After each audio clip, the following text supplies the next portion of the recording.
Scenes from Prague Part 3. The Giant. The lightning flashed around the starry night sky. There were no clouds and no thunder, just the flashes of lightning far off in the distance. The air was fresh, breathable, bearable, while the crickets chirped happily, filling the night with a tropical soundtrack. I heard the voice first, a deep, booming voice that made me look up from my screen.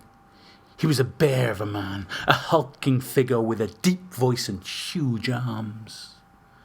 The girl he was with was slender, petite, all woman, but a tiny woman.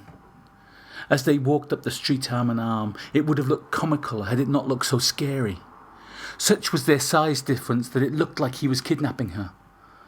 But her arms were round his back, and their happy chatter suggested as all was well in the world.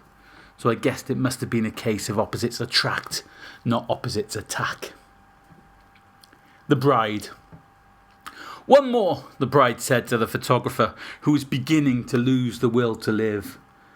There were only about 60 people at the wedding, but all of them had been photographed at least 3 times. With only the bride, with only the groom, with the bride and groom.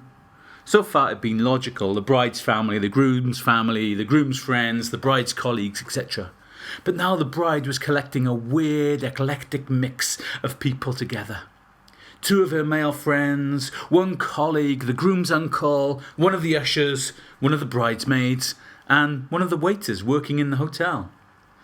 There seemed to be no logical connection to the collection, but the bride was quite adamant that she wanted this photo with these people.